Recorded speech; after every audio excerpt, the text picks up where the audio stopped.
I almost see you, Greg, as David and Goliath, in that the sector you're in right now, you're up against some absolute massive companies. When you think of TripAdvisor, heavily involved in experience, Get Your Guide just raised $500 million in Series E fundraising. And here's plucky, scrappy TripShock that are standing against them. Is that a fair thing to say? Absolutely. What's your sling? How are you going about fighting the big OTAs? Welcome to the Tourpreneur podcast. Travel industry veteran Shane Whaley will take you on a journey with fellow tourpreneurs, sharing their tips, ideas, insights, and success stories to inspire you to make your tour business the best it can be. And now, please welcome your host, Shane. Hello, everybody, and welcome to episode 17 of the Tourpreneur podcast. Thank you for joining us. Today is a different kind of episode. I'm experimenting a little bit with the formats and listening to your feedback here. And I was really pleased to get some feedback around hot seat interviews. And by that, I mean bringing someone onto the show who may not be a traditional tour operator, but is someone we can learn from and is within the tour ecosystem. So that could be a director of an OTA, head of a digital marketing company that focuses on tours and attractions and activities. It could be a marketing manager for a landmark attraction, because I do think that, first of all, there's a lot we can learn from those men and women because they are also in the trenches. Their job is to get bookings and marketing and manage staff and everything else. And also, it's just fascinating. I've always been fascinated in the tourpreneurial journey. As I've often said on the show, many of us didn't go to school to study hospitality or tourism. We came to it from a different direction, and it might have been a passion we have for our city, for an attraction, for some history, for food in the area. And I just find it really fascinating to go on that tourpreneurial journey. So today is the first in what we're going to call a Tourpreneur hot seat. And I'd like to introduce you to a gentleman called Greg Fisher. Now, Greg is the founder and CEO of a company called TripShock. And they recently celebrated their 10-year anniversary. So congratulations to TripShock. So what do? Well, they operate in destinations spanning the Southeast US. So they're an online platform that allows users to search and book activities for tours and activities. And they represent tour operators and tourism service providers. And they try to connect tourists with the best local businesses to create what we all try and do is unforgettable, amazing experiences. Now, they were founded in 2009, as I say, celebrating their 10-year anniversary, and they've grown from a single tour provider to over 130 tour providers throughout the Gulf Coast region. And in fact, they were recently named in a Inc. 5000 company and have been in operation for 10 years, offering reservations of curated tours and experiential activities. So I was impressed when I saw that they'd been around for 10 years, because what I like about, I say this in the interview, that I see Greg Fisher and TripShock as a bit like David fighting Goliath when you think they are a OTA in a secondary and maybe even tertiary destinations. And they're taking on the big guys because the big guys are now, steamrolling their tanks into these areas. They're coming into secondary and tertiary destinations. So, Greg, I ask him, what's his sling? For those of you who read your Bible. How is he taking on the big guys? Some interesting things that we talk about is how he was working in a hotel as a concierge, and that's where the idea for TripShock came from, how he went from having the idea right through to execution of that idea, what skills he had to teach himself. We know this as tourpreneurs. We don't have money to go out and hire top-notch copywriters or SEO guys. And, he had to learn a lot of this himself. I was really mesmerized. Is that the right word? I don't know. But when the big oil spill that hit the Gulf Coast, how he turned that into an opportunity to expand his business, but he got slapped down quite hard. And it was a really tough time for him and his business. And it taught him some really hard lessons, especially when he had to pull back. What lessons did he learn from that? What is he seeing that customers are looking for when they're wanting to book tours and activities online? The importance of saying no. And he's had to say no to quite a few tourpreneurs who want to join his site, and he's like, we're not ready for you yet. All of his staff work remote, so we talk quite a bit about how he's able to manage them and how they build the culture, how they can hire the right people. Greg shares how he's not taking any VC money, which is pretty brave. We talk about TripCon, which is an event they set up every year. And in fact, Douglas Quinby spoke at the last one.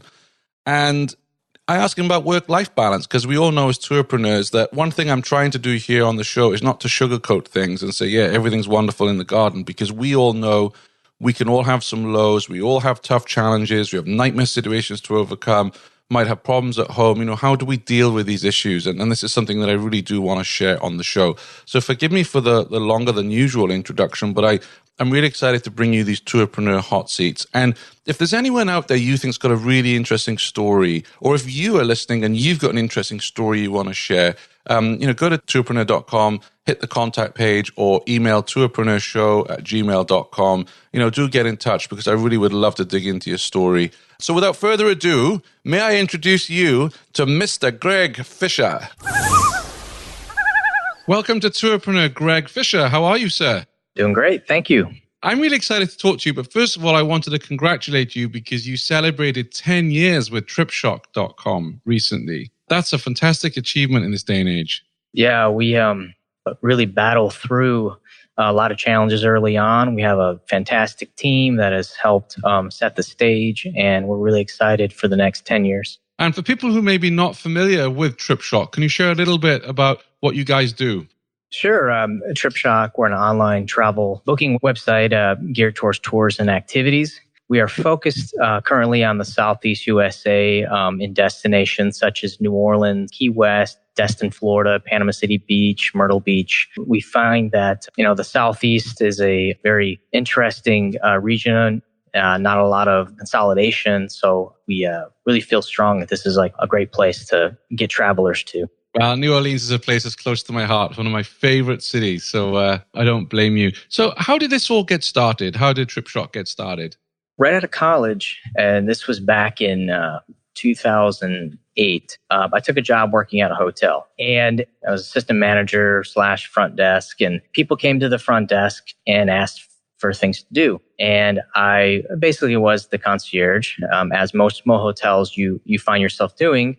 And I thought, after 6 months of doing this, it'd be nice if I can get paid a commission, because I've brought so much business to the Destin Harbor that I figured there's got to be a way to monetize this whole process. One of our good family friends owned a charter fishing and boat tour fleet, and that's kind of where the idea started coming and saying, hey, let's create like an easy online booking portal and let's book tours, and that way our front desk can get commissioned for it. We were very revolutionary because no one offered online bookings in 2008, 2009. It was extremely rare, especially in our area. Now, in major markets, there was already online ticketing, but not here. Soon after that experiment, I left the hotel to kind of take it to the next level. And that's when we start adding more businesses in the harbor, because they're like, oh, I want to offer online bookings too. That's kind of the humble beginnings, is just trying to help out a couple businesses to get, better reach online into where we are now, which we, book for, hundreds of tour companies. We have over 1,000 products. Last year, we did over 80,000 reservations. So it's really come a long way. Yeah, congratulations. That's very impressive. One of the questions I've got for you, so you were working at the hotel, and this is quite an entrepreneurial move to go from helping guests to realizing that, hey, there's a business here. As a kid growing up, were you entrepreneurial? Oh, for sure. In college, I started an online dining guide called dinersnation.com. What we did is we aggregated restaurant data from chains. We would buy lists, even though half of the restaurants in the list were probably out of business or just not valid. But we took that list and created a tool that reverse GeoIP'd the address, so we can put it into a document and create, hundreds of thousands of listings online. And at the time, Google Local didn't exist. So when you Googled like a McDonald's in Minnesota, some random city, our website would pull up, and we monetized using Google AdSense. And in college, I didn't really have to work as hard as my peers because I was generating, passive income with this website. After a while, Google kind of got wind of, how these websites are taking traffic from them. So Google Local came online, and that was the end of that venture. But it really made me understand how the internet works, and it set the stage for TripShock. Yeah, it's fascinating. I remember sort of early 2000s to mid 2000s. At the time, I was working for a company called Active Hotels, which most people have never heard of, but they'll hear the company it became because it became Booking.com. Back in those days, we had affiliates. So they would just, paste up websites, hotels in Manchester or hotels in York. They were clearing 40, 50 grand a month in commission, the good ones, until Google came along and changed all the rules of the positioning within the search engines and SEO. Overnight, the whole industry changed. So it was fascinating at the time. Well, for about a 3-month period, there was days where we were generating $3,000 to $4,000 a day. And for a 21, 22-year-old, it was pretty exciting. But also the reality of, is this really going to stick? How much longer am I going to take advantage of this before Google comes in and takes that away? So I knew the writing on the wall. I actually I just listed the website, and within like a couple months, this company in Sweden, this company bought it, and they buy a lot of like directories. I don't remember the name of the company, but they buy a lot of directories, and then they, just manage them, just content websites. So it was a happy ending for everybody, and we made a little money. I got a lot of experience out of it. I had a little exit, and I was ready for the next stage. And working at the hotel there wasn't a lot of work involved in that website. So I really focused on my career, thinking that I was going to be in hotels for the rest of my life. It was a very interesting time for me.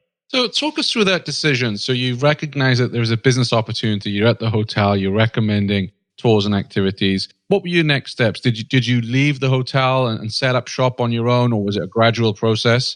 Yeah, I actually had to really think hard because I've already, the company that I was with, I just won an award with the company, and and I had a lot of ideas. And when I left, it was shocking to everybody there because I was like the rising star there. But I just couldn't see myself. I had a lot of fun with that dining guide. And I just felt so strongly about the idea because there was just nothing in the marketplace. I believe Viator was the only one that really was doing anything with activity bookings. And secondary markets was not their thing.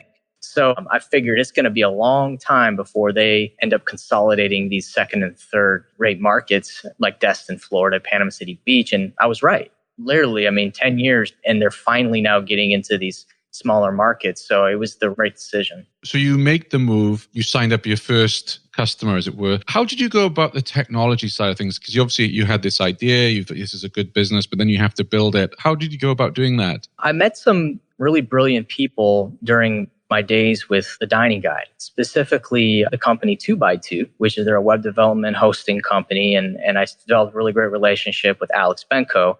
Alex built the first kind of version of it, which it wasn't TripShock at the time. It was just a little online booking tool, and it worked. It worked pretty well, but it was very basic, had its many flaws. It didn't have any schedule management of any kind. So, people could easily overbook on the tickets, but it did what it needed to do. After about 6 months of starting the company, Alex said, we need to take it to the next level. We need a more comprehensive system that has schedule management and inventory control. So that's when we, built TripShock. And at the time, the company was named Emerald Memories, and no one was really keen on that. And when I say no one, myself and the co-founder.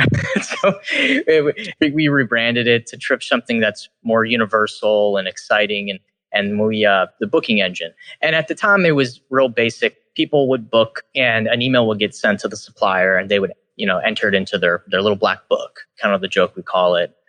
Or if they had a CRM, they would add it in there. So that was pretty much it for several years. That was the way we did it. You get your first partner, as it were, and they're up and running. What were the next steps? Did you actively then have to, get on the phone or knock some doors to get the business? Or did other tour companies then say, hey, I like what you're doing for so-and-so. I want some of that as well? It was a little bit of both. It was very referral heavy, but I walked up and down the Destin Harbor and I pitched and I talked to businesses. It was very difficult because there's some markets that every bit of business they get is from concierge and third parties. And then there's some markets that everything is direct.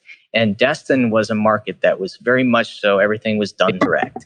So having to say, will you take a booking on a commission, and will you allow us to take the money up front? That was a really difficult sell. And we were turned down by a majority of the businesses at first. They just didn't like, who is this guy? I was 20, 23, 24 years old, and this guy's going to take my money up front and he's going to pay me back in 30 days. Well, it was just a lot of trust because they didn't know who we were. But eventually it was just kind of get one, develop that relationship. Then they would tell their buddy because it's a network. It's a small network. They all know each other very well. So if you treat them well, if you do the right things, you're ethical, it will start spreading. And that's kind of how it was, very, very grassroots. And I essentially had to do it all. And I didn't try to make on if I was anybody different. I was very, I'll walk up with jeans and a t-shirt and just talk business with them, talk about their challenges and see how I can get them maybe a little bit more business. I just kind of related to them very much so. And I was ethical and I was just a good business person when it comes to that. Because tourist destinations, it's a lot of people trying to sell you something. And what challenge do you think you were fixing for them at the time? What I was trying to fix is just getting them bookings through the internet, basically. Because at the time, I'd say half the businesses didn't even have a web presence. 2009, 2010, 11. I mean, it was tough. And then after we launched TripShock in April 2010, and we launched a new website. There was the oil spill, BP oil spill in the Gulf hit. No one was coming here. So now the few partners we did have, they leaned on us even harder because every booking was like a little more food on the table. A lot of companies even went out of business. So it was a very tough time, and every little bit that we could get at was good. But really what we were doing is we were just trying to get them internet bookings, getting them more exposure online. And how did you go about as a company then? How did you promote their tours to people who were searching online? So we did a few things. Now, granted, we had very limited resources. So we spent every bit we could getting this website up. The website was a huge expenditure for what we needed. I went and searched all the popular key phrases used to book tours in the area, such as dolphin cruises in Destin, snorkeling in Destin, anything I can think of. And I bought those domains, bought 300 of them. It cost, I don't know, maybe 1,000 or something. Domains weren't that expensive at the time. And I built a ton of websites. At the time, Google and Yahoo's algorithm was a little bit different, so they favored the domain weight. So you Google snorkeling in Destin, Florida. Well, if you own snorkeling in DestinFlorida.com, there's a likelihood of you getting those clicks. We're talking grassroots, like sweat equity into this company. I just hammered them out. I mean, I knew a little bit of web development, so I hammered out these 1-2 page websites. They got bookings. They got a lot of bookings. And then on top of that, I had a lot of experience with Google AdWords. So I'm running, pay-per-click campaigns as well. So between those two factors, I was getting bookings. I was getting a lot of bookings for these guys, but it was just a lot of work. I mean, when you don't have financial resources, you got to think outside the box. So we certainly did. I remember back in those days, I had a website which was hotels near football grounds back in England. And there's 92 football teams in England and Wales. So that was 92 different pages. I did everything hand coding, right? None of this machine stuff. I empathize with you how long that took to build.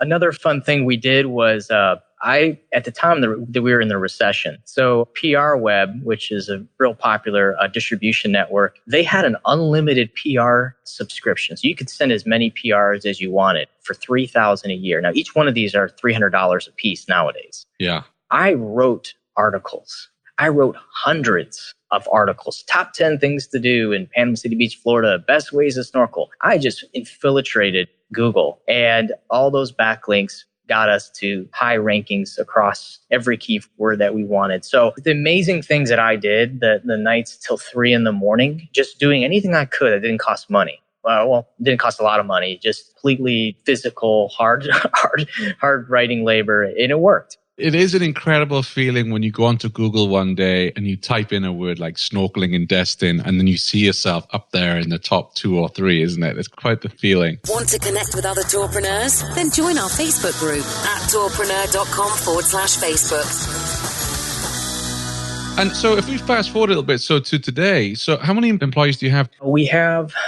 roughly 60. Wow. And I'm counting, we have about 10 employees that are overseas. Right. There's a piece that I talked about Alex Benko.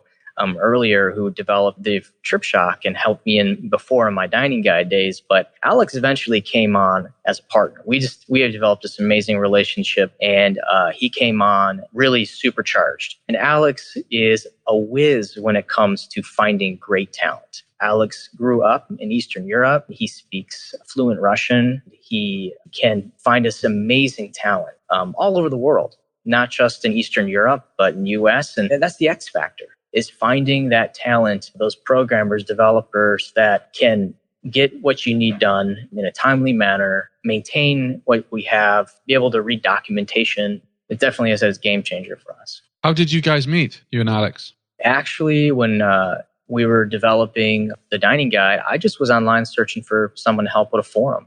And he had a website, and we connected, and that's how we met. And he's located up in Massachusetts. Right. I'm always intrigued by how this kind of happened. So you were emailing back and forth online, and then when you met the first time, did you click immediately, or did you kind of circle each other? How do you know that this was a guy you wanted to build a business with? When we first started with the first few projects we did back like in 2008, he was just real punctual. He understood the subject matter real quick. We communicated really well. And I'm like, this is a guy that I want to do business with. At first, he was just working. He was hired by us. But eventually, he saw there's some opportunity with this company. And he also knew that if he came on more full-time, that his impact would be much greater than just being a contracted help. And our relationship, we're kind of like yin and yang when it comes to running TripShocks. He has the skill sets that I don't have, and I have the skill sets that he doesn't necessarily have. I mean, we do everything well, but you got to have, those priorities between the partners, and it gels really well. It's something special. I've had partnerships, throughout the years with different companies, and nothing ever is quite like what Alex and I have. Yeah, that's why I was curious to know how that came about, because it is quite rare to meet someone like that you can click with and build a business with, because there's a lot of trust that goes into that. And he's still co-founder today? He's still with you today, 10 years later? Oh, Alex isn't necessarily the co-founder. Okay. But he is a majority partner in the business. And we're still very much running this company and excited about the future. Sure. I'm curious to understand, you got going in Destin and you were doing well there. When did you decide to expand out of Destin? After the oil spill hit, things were bad here. 2010, businesses were basically taking settlements from BP. It was a situation. I hope no one ever would have to go through this. We realized that there might not be TripShock in the near future if we didn't have something to sell. So I made the decision, there's a lot of suppliers all over the country. Let's call them up and sell them. I don't know if it's the same way in 2019, but in 2010, you could pretty much call almost any supplier in a major market and say, hey, I'm a travel agency and I want to book you. Send me a wholesale rate agreement. Okay, it was very easy. They just wanted people to sell for them, especially if it's an internet business, because it was new and exciting, and that was somewhat the initiative. So we signed up suppliers all over the country, Hawaii, New York City, Miami, all over. So we have 1,000+ products. I built all of them myself. We're getting some bookings, and then we realized we don't have any money to market them. And it was just a huge oversight. I thought that, maybe, I could work some SEO magic and we could get some traffic. But when you're talking major markets, there's a lot of guys that are just, as knowledgeable as me, and they got a lot more money to spend. So it was a disaster. So I spent a year and a half to learn a really hard lesson. And I did learn something from it. Don't add supply if you don't have a way to sell it, unless there's another reason for you to get the supply. At our point, we needed to make money. Shortly after we realized that, we had to make a real hard decision. I feel like we're like the CEO of Starbucks when he has to get rid of 100 stores because they're just not making any money, their restructure plan. So we did the restructure plan and we got rid of everything that we just added. So a year and a half of my life just gone. And we kept one market really outside the Northwest Florida, and that's New Orleans. We kept New Orleans because it was 4 hours away. And I'm really glad we did that, because New Orleans is our top market right now. we went back to our basics. Oil spill was starting to retreat. People start coming back to the beaches. It wasn't really bad in Northwest Florida as it was in other places. Once people realized it's safe to come back, we were kind of like right there. We were right there when things popped again. And we had the traffic, partners started coming back online. Things just clicked. So that 2014, 2015, that was when we kind of took that big step. We just made it. And in terms of that lesson, I mean, what would you share with other people listening today and that building their own businesses? What do you think was your biggest takeaway from that? Biggest takeaway is focus on your core product. It's really exciting to expand. It's very exciting. It makes you feel big. I used to boast to people, oh, we got stuff all over the world, all over the country. It was like this empty shell because we were just so proud of having all this product, but we weren't making any money. And I'm like, yeah, well, what's the point of having a business if you can't even make any money? Because you got to make it to the next year. So yeah, focus on your core product. And once you have that solid foundation, because we didn't even have our foundation yet. We were still reeling from the oil spill, and we had partners kind of up in the air. Have that foundation and then take baby steps. So that's exactly what we did. We took it back, focused on our core product. And then once we had that foundation, we went to the next area. So we started expanding out to Orange Beach, Alabama, Gulf Shores. And then we went back east to Panama City Beach and focused more in our local areas. Then a couple years later, we went over to Myrtle Beach and Key West. So everything started to click of how we needed to do this. It wasn't necessarily, we need a bunch of product to make us feel like we're bigger. Let's get the product that matters and where we can do this methodically and have enough cash, because we're not funded by VCs. We don't have any major individual investors. We are bootstrapping. We're using financing from the bank when we can get it. So we had to be extremely strategic. Everything is very organic growth. And I'm happy we did it that way. I guess the other lesson from what I'm hearing from you, and this is one of the toughest things I think for us to do in business, is to say no to people. So when you have maybe some tours that are in Texas and they call you, want to work with you, and you're having to say no because, like you just said, you're not able to give them the bookings and you don't want to be paying to host them on your site. Saying no is very tough, isn't it? That is, yeah. I mean, I can't tell you, every week we get a tour company wanting to join from a different state. And we tell them, we want to work with you. You got a great product. But the reality is that we'll sign you up and we're probably not going to get you many bookings. So why don't we wait until we have a market that's closer to your area, and then we'll work then. That way we're not signing you up and then your listing just kind of goes stale because there's no bookings. Now, maybe soon in the future here, I think we'll have a way to, generate bookings quicker for suppliers. But at this point in the game, we want to focus on areas that we already have like a reach. We have marketing going. We want them to sign up, get bookings, and feel proud. Because I hear from other suppliers that, oh yeah, we signed up with this OTA. We haven't gotten a booking in 2 years. Or we got one booking and it was a disaster because there's been so little communication that they just kind of forgot about each other. We don't want to create that environment. So when I see your business, when I see TripShock, I almost see you, Greg, as David and Goliath, in that the sector you're in right now, you're up against some absolute massive companies. When you think of TripAdvisor, heavily involved in experience, Get Your Guide just raised $500 million in Series E fundraising. And here's plucky, scrappy TripShock that are standing against them. Is that a fair thing to say? Absolutely. What's your sling?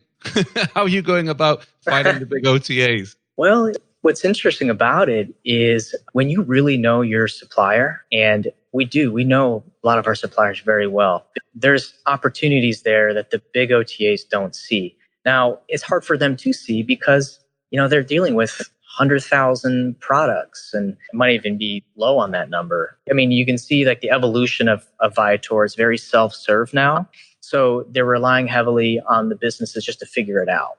And, maybe one day that's going to be where we're at, where we go to a very much self-serve option. But in the meantime, we're not a self-serve option. We're very hands-on with the supplier.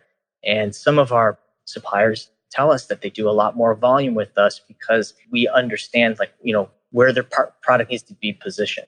They feel that when they're adding the product on a larger OTA site, they can get help. It's there. But when you put an account manager has 600 accounts, there's only so much love that they can give. Their model makes sense and we might be there. But in the meantime, our ability to be more nimble is our advantage. We have a US call center, which we actually do 25 to 30% of our bookings. That number kind of changes, but it's still by phone.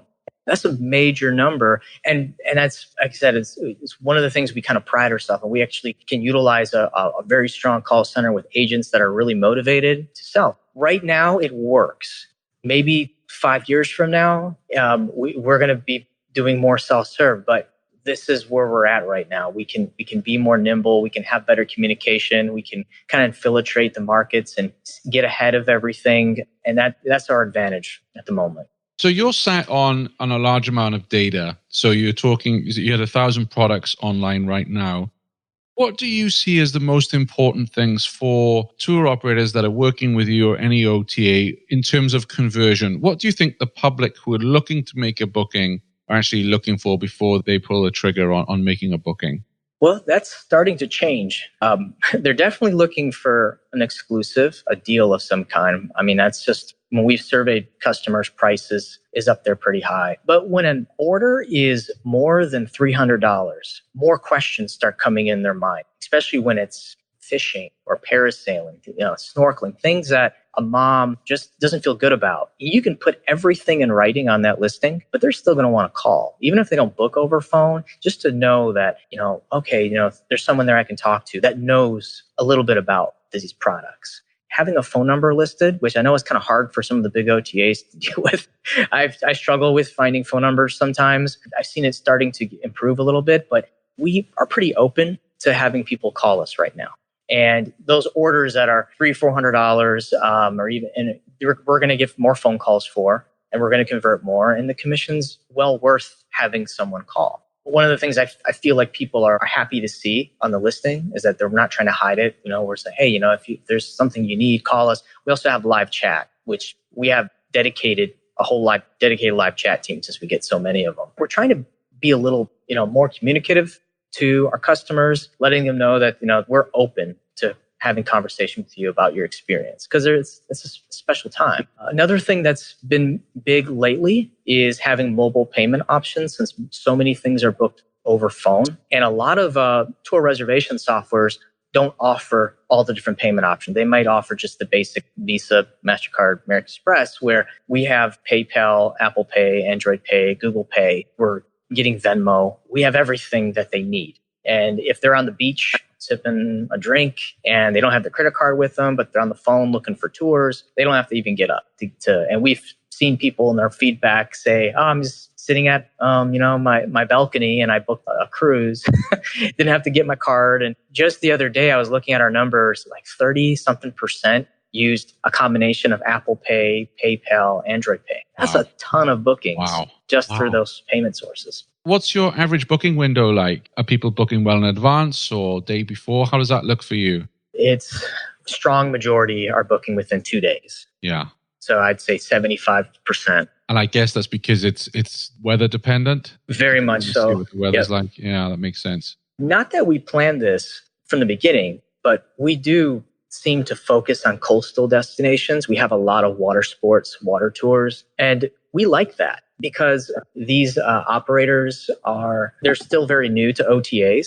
So when they come work with us, we can really sit down and walk them through how this all works. They like the fact that, it's a slow process and we can, explain to them the rate strategy because we're not just about, here, give us a rate sheet and you're done with it. We actually talk about a strategy. You're using our website. There are other operators doing the same thing on there. So how do we differentiate yourself on the site? So we spend a little bit more time. And water sport operators, they have very complex schedules as far as how their boats go out on the hour. It's not an easy thing to sell on an OTA. And that's why you don't see a lot of jet ski operators. In fact, I had a jet ski operator sign up a couple years ago and he said, I just signed up for Viator. And I said, oh, that's great. And he said, I tried to find another jet ski operator on Viator and I only could find like one or two. And I said, you got to be kidding me. So I went on there and he was right. I mean, there was very, very few jet ski operators on a major OTA. And it goes to say that it's just not an easy thing to sell a water sport because of the weather and the dynamic scheduling and things like that. Yeah, very different. I wanted to ask you then, so you're at 60 employees now. That's a huge challenge going from you running a business, being scrappy, and then going up to 60 members of staff. So what's some of the challenges been for you in that regard? Everyone works remote. Okay. We have no corporate office. I mean, I have an office here in Destin and have an assistant, and that's our quote unquote Tripshock corporate office. Everyone works from home. And, we did have a call center in a little hut in Destin, and there's 6 of us. The traffic is so bad getting to this location because we're in this small tourist town with pretty much one road. And eventually we're like, you know what? Why don't we just work from home? And everyone was a little weird at first. And then we set up the phones, the IP phone system. And I said, if you want to come back to the office, you can. Well, no one came back to the office. Everyone was real happy because, the women don't have to put makeup on or have to dress up, and the guys, they just can roll out of bed and get on the phones. I mean, it was like everyone's saving money and the quality of life increased. So really when it came down to it, we have just a lot of trust between everybody. We have expectations, and you have to be self-motivated to work for this company. You have to wake up every day and be organized. And there's some that can't do it, but that's what we are. We're not a company with a call center. You have to be self-motivated. You have to be able to just get up and do what you need to do every day. And those are the people that we have. And that's going forward. That's the only people we will hire. Sure. How do you go about then building the company culture? If everyone is sat in different locations around the US, how do you build the Tripshock company culture? That's a good question because we've never really tried to build a culture. The culture just manifested on its own. And that's because it starts with the leadership caring a lot about these people and their moments and the money they're spending and the suppliers. I mean, we've gone to our suppliers' weddings, and we went to we had one supplier that had a big party because they had a great year last year. All of our team went. We book tours. Our partners, if we have a partner in market, we patronize them. We go to the water parks and we get to meet the staffs. We're very much involved. And even as we get bigger, we have our market managers are located in the markets we sell. We visit them and we have like that human component. Everything they see, we have agent education days where we will take agents and we'll bring them to the different markets and they get to experience the product. And we have a call center staff that's much larger now. But even if we took like 3 or 4 of our best sellers and we take them to these markets and they see that this company is investing in them, they're investing in their knowledge, they cheer each other on. One day we communicate all through Skype. And one day I was on Skype and I saw the most incredible thing. Our employees were getting sales and the reservation agents are in there and they're cheering each other on. They're like, oh man, you got $3,000 in sales today. They were pumped. And to this day, that's what you see.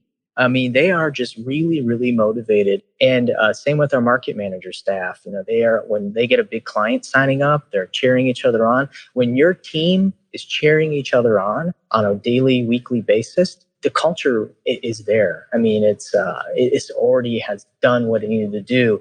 And we haven't taken any VC money. All the decisions that we make are made by the team members and not by a board of directors. That plays a big role too. And I'm a pretty laid back guy. I mean, I have flip flops and t-shirt on pretty much every day. I don't look too intimidating to anybody. Sure. No, absolutely. I'm always fascinated by the remote working because I did that for many years at Secret Escapes and actually at Get Your Guide when I started out. When you're interviewing someone, because I always found it really tough to know, right? You're interviewing someone and say, everyone's saying, yeah, I can work remote, no problem. But are there any questions you ask that, in that interview process that will tell you everything you need to know whether that person's going to be a good fit and be able to work remotely? Well, I haven't, there isn't any specific question that we ask. Just their interest in the job more than anything is a really telltale sign is whether or not they're able to be very self-motivated, just seeing their enthusiasm for the job. I'm sure there's special characteristics that are like our operations team, when they hire people to really tell? And that's a good question. I'd like to know that for myself. But we've been so successful. Our turnover is very, very low. The only way our agents really leave is if we just don't have any hours for them, because we are seasonal. It's sad. October comes along and you badly want to retain these employees, but you can't maintain a staff, because we go from booking hundreds of thousands of dollars a week to a quarter of that in the summer or in the winter and fall. So it's a lot of times we get them coming back the next year, but that's just because we have this great culture and they want to be involved. They want to work. And living in Northwest Florida, which most of our agents do, no one wants to drive to work. Traffic is atrocious. Just having a good company you can work for that has benefits and has good people to work with. It's a good job. Yeah, no, it is. I still think it takes a special person to be able to work from home, because I know to a lot of people it sounds ideal, but not, having someone to have a cup of coffee with, or like you just said, hearing someone celebrate a good result or someone struggling. Not everyone can deal with not having that interaction on a daily basis. So you're obviously doing something. You need to write a book on this or something and make it a bestseller. I've had a lot of people that I've hired down the years that it didn't work out because they really struggled to work remotely.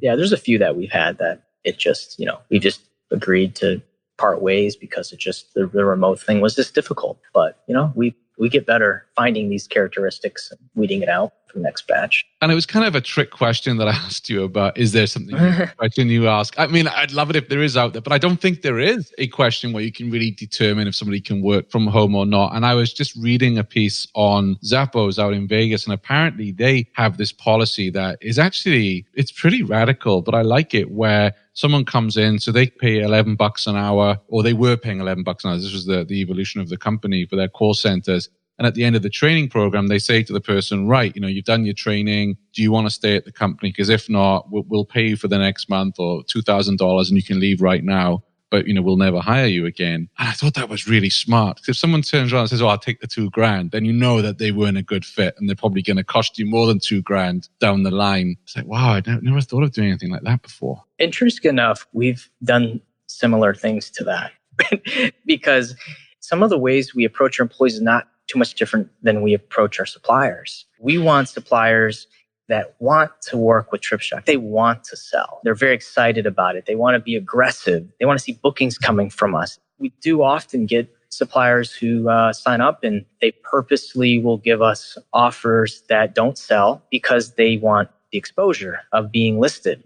And we treat that this very similar way. We want suppliers that really are excited to work with us. They want to communicate, and they're good at communicating. They're very excited about growing their business. Just like our employees, we want employees that want to grow. They want to advance and expand their knowledge. We treat it very similar. Never miss an episode of the show. Subscribe at tourpreneur.com/subscribe.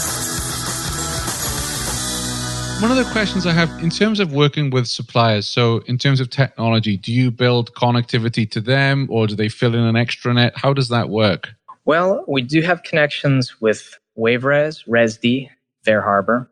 We're going to go live with Reserve with Google, which is not necessarily a reservation system, but it's still really exciting for some of the guys who don't have a reservation system. And we are going to be working to integrate to Zola.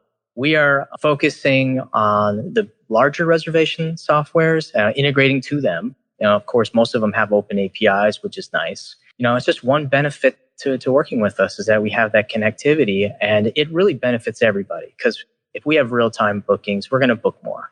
And that seems to be the trend with the other OTAs. And it's not easy to integrate with all these reservation softwares, but we have a really good integration team. We feel like having this integration team, we plan on integrating with, every, reservation software that is prominent in our region, by the end of this year, if they have the capabilities of it, we're going to keep working on that. If a new company comes into town, then we're going to work with them. And we see the numbers. It's substantially more bookings when we're integrated. Yeah, absolutely. And are you seeing, because you're saying you're in a secondary and tertiary destinations other than New Orleans, of course, but are you seeing more and more tour operators now signing up with the likes of Resdy and Fair Harbor? Because I remember before that was quite a big sell to get some tour companies to actually work with a connectivity provider. Are you seeing that changing? Oh, absolutely. Yeah, they are. It's a monkey see, monkey do mentality. Their competitor has Resdy, they're going to get Resdy. If their competitor has Fair Harbor, and it's just like a domino effect. It's kind of like with TripShock. When we sign up a couple large operators in a market, everybody is calling to join. So it's good. I mean, especially if I would prefer if they all work, with the reservation systems. There was 10 different reservation systems in the market that we're working with our suppliers. That's a lot of connectivity. But we treat every relationship individually. So we have a supplier that works with a certain reservation software, but we do $500,000 a year selling with them. Then we will make a way to work with them. Yeah, absolutely. Connect our systems, even if it's something that totally custom. But the volume has to be there to make it worthwhile. Now, I wanted to change subjects and ask you about, before we finish up here, about TripCon. Because I know last year I saw tweets and social media that you had TripCon 2018. Can you share a little bit more about what TripCon is? Oh, for sure. We wanted to create a forum that we could bring all our suppliers together because, there's really not a lot of these type of events for tour and activity companies in our neck of the woods. I mean, if I could get them all to go to Arrival every year, they would be blown away. I went last year in Vegas, and that's somewhat of the reason that compelled us to have something, because we a lot of the guys they can't afford to go, or they're single operator owners and they can't leave for 3-4 days. They got to run their business. You did the next best thing, right? You brought Arrival to TripCon because you invited Douglas Quinby, our friend, to... I did. Next best thing. Yeah, and it was the next best thing, and they loved it. We did some speaker reviews to the attendees, and they loved Doug. And and a lot of people are like, I'm going to Arrival. It's in Orlando this year. We're really, really pumped. And we've been promoting it to a lot of our guys here locally and saying, hey, if it's in Orlando, it's a 6-hour drive. We even talk about carpooling some operators. And believe it or not, even some of like the small 1-person fishing boat operators, they're starting to realize the power of online travel agencies and how it can help them fill empty seats and get more exposure. One of our operators comes and tells me, like, Greg, what I love about TripShock is that I don't have to really worry about my marketing too much. I mean, he doesn't put obviously all his eggs in TripShock, but it's like it generates 30-40% of my trips. I can focus more on providing a great experience for my guest and not so much worrying about how am I going to get the next person on my boat. Because the changes in the past 10 years of how people book tours, it's like night and day. Years ago, you would go to the harbor, or you go to like a attraction area, you'd walk around, and then you would book your reservations for things. That's how the old way of doing it. Now the booking booths, I guess you call them, they don't exist as much as they used to. They're less staffed because people are buying before they get there. Or they pick up their phone and use the phone, right? And like you said, they're on the beach and they flip open an app or a website and they book there and then. Exactly. The need for them to go down to a harbor, spend like a half day looking and then book, it's a lot of work. I mean, especially if they go through all the traffic. Now, bam, get on the phone, you can search, read the reviews, and you're done. And I'll tell you that it's really has helped us succeed because we're where we need to be at the right time. Will there be a TripCon 2019? For sure. Yeah, we are actually just finalizing the details for TripCon 2019. It's going to be bigger, better than ever, and I hope you'll be there. Yeah, let me know the dates. I just asked that because I know with Arrival being Orlando, would you just skip it this year because it was close to you? But that's great. We're going to have it the second week of November.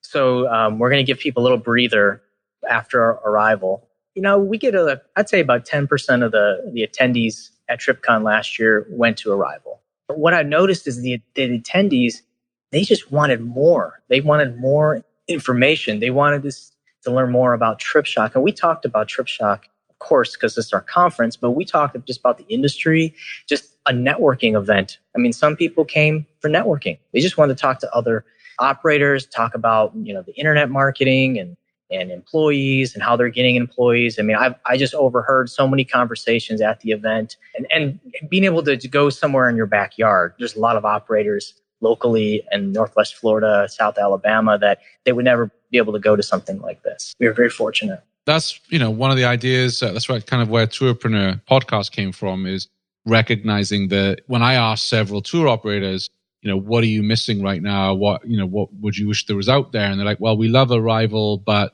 it's only once a year. We got to travel, like you say, leave family, leave the business. We wish there was somewhere that we could hear other stories every week. And that's what we're doing on the podcast, interviewing all sorts of tour operators around the world, because our listeners, which are growing every week, really enjoy. Even if they're running a bike tour in Asheville, they're really interested in the donut tour in Philadelphia, because a lot of the challenges that they have are very similar.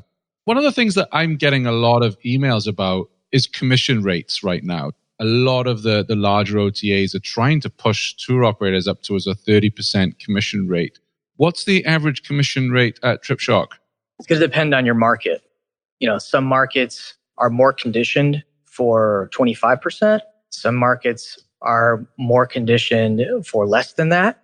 But it's all going to depend on, the acquisition cost. We are very transparent with our partners. When we go into a market, for example, Key West, which is 90%, I'd say, of Key West is being booked through agencies, because it's not an easy place to get to. There's a lot of internationals, all the cruise ships going. I mean, I've talked to some suppliers over there, and they're like, yeah, I get hardly any direct bookings. So they're conditioned paying very competitive. And the acquisition cost to get people to our site, it's all going to play a role in what the commissions would be.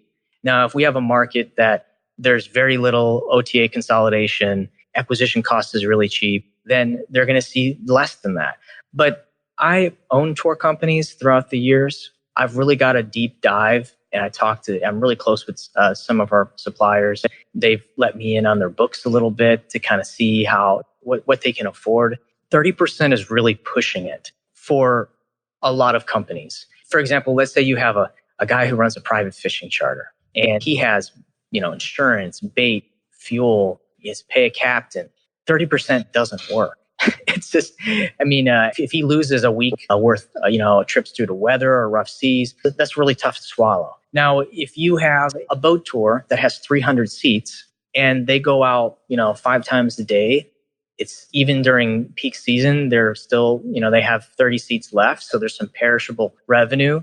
Then 30% might be able to be absorbed a little bit easier. So it's really going to depend on the type of business. But to say a blanket 30%, and I've heard, we've gotten, communication from our other partners saying, hey, are you going to go up on 30% too? We're getting this email from, so-and-so.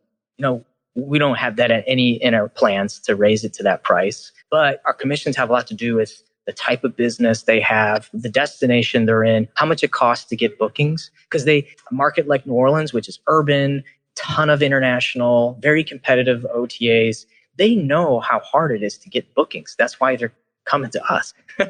So the commission kind of works itself out in each market. We go to some markets and we say the commission, and it's like, oh yeah, right. It makes total sense because they know how hard it is to get bookings. And then we go other markets, it's like, oh my gosh, like we never can afford that. But they haven't even thought about it because it's not even a conversation, because no one's ever come in that market and sold on a commission. So they're looking at a lower amount, but it's a tough conversation to have with anybody. But it's all about going into what is reasonable for that partner and that market. Yeah, absolutely. Because I think the key thing to understand, if you were using SEM and paid ads to bring in the traffic, that is not cheap. As you know, because you know your way around this world, that for many of us that try SEM and a Google AdWords the first time, we get our fingers burnt. Because you really got to know what you're doing. Otherwise, you're going to lose a ton of cash. I'm sure there's a lot of listeners that really know their acquisition costs. But we've noticed a lot of our suppliers we talk with that run SEM campaigns, they don't know what they're paying for a booking. If you don't know how much you're paying for a booking, then you don't really know what is a reasonable commission. Because I know that, if it's costing me on average 25% to acquire a booking, then 25% commission is fairly reasonable. But if it's a lot lower, it's a different conversation. But that's what we like to try to talk. We just like to say, commission's ever an issue, sit down, talk, and say, hey, let's figure this out, because we're going to spend money to promote your business. We do a lot more than just SEM, and we have email marketing and content writing, and we have agents, live US call center agents. So it's a little more expensive expense going behind it. Sure. My final question to you before we wrap up here is, you're obviously really, really busy. How do you achieve a work-life balance? Well, I didn't for a while. And that's the truth. I didn't. And I have a wonderful wife. I got 2 kids, and the first 5 years, it just wasn't good. I mean, just to be completely frank, because I was so worried about, we never had financing. My decisions were so impactful. When you're weighted on all those decisions, it's really hard to come home and concentrate. And I would be constantly working, even though I didn't have to work. And what really changed was when Alex came on board, and this was, 2014, 2015, it wasn't just me anymore. The burden was shared, and not that necessarily was a huge burden, but Alex really helped me. And I haven't mentioned Keone McHugh, who's our VP of operations, who is like a sponge, helps alleviate a lot of the day-to-day things. And, she helped me let go of some of the responsibilities that I had, because I did, everything when I started. And then we were fortunate to hire a really awesome product manager, Ryan Turner, who's, I was doing all the product managing up until he came on. And Ryan Turner actually came from Expedia. He sold one of his companies to HomeAway. So this guy has a wealth of experience, owns his own tour company in Austin, Texas.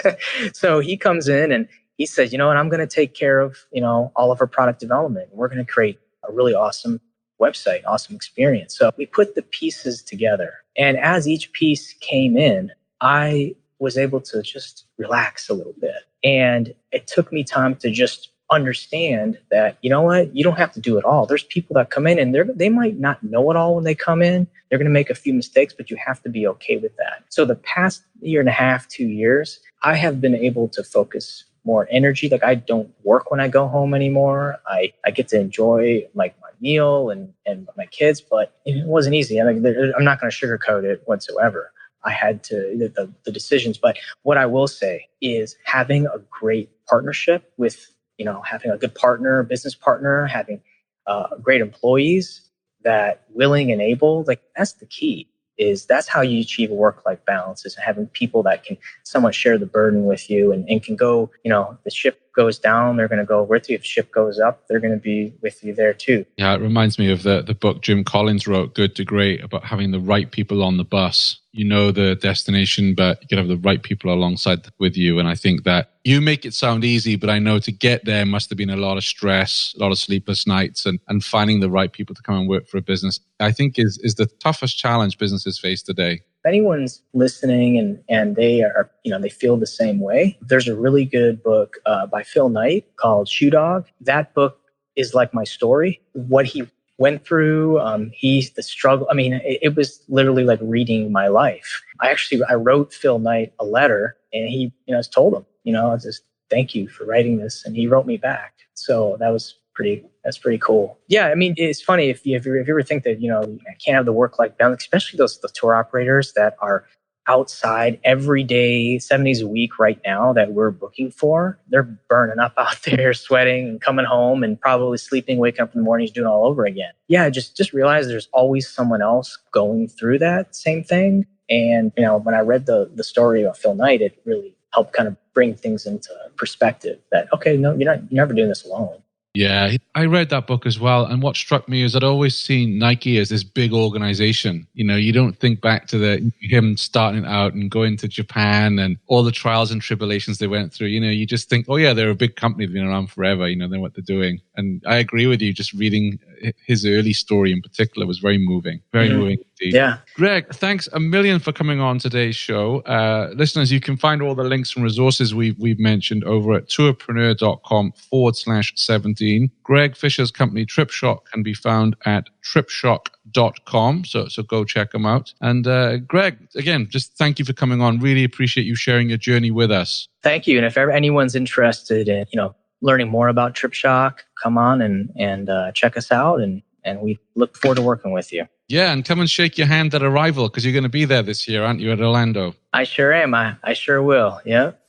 Did you know every weekday Shane curates the most interesting news articles in tours and activities and sends them out in a snappy daily digest? Grab your copy of the Tourpreneur Daily Briefing at www.tourpreneur.com. And a big thank you to Greg Fisher for giving up some of his valuable time to come on and share his experience and knowledge with fellow tourpreneurs. And that's what we're trying to do here on the show, is just to really share that learning and knowledge. So thank you, Greg. Congratulations on the 10 years. Looking forward to seeing what you achieve in the next 10. So I've got 2 quick favors for you all. First of all, please share this podcast with people who you think would get value out of it. That's how we're going to grow the show. I would really appreciate it when you do that. Secondly, if you're listening to any of our episodes and you're screaming at your device saying, Shane, ask him about such and such, or ask her about such and such, or why didn't he ask this? Drop me a line, tourpreneurshow@gmail.com. I'm not a qualified journalist. I'm just a nosy sod. But if there's questions that I should be asking that I'm not, and you wish I was asking, please do let me know. And I'm happy to look at those and I will try my very best to ask them on future episodes. All the show notes for today, tourpreneur.com/17. Until next time, cheerio. Thanks for listening to the Tourpreneur podcast. Be sure to visit tourpreneur.com to join the conversation and access the show notes, including links to the resources mentioned on today's episode. This is Tourpreneur.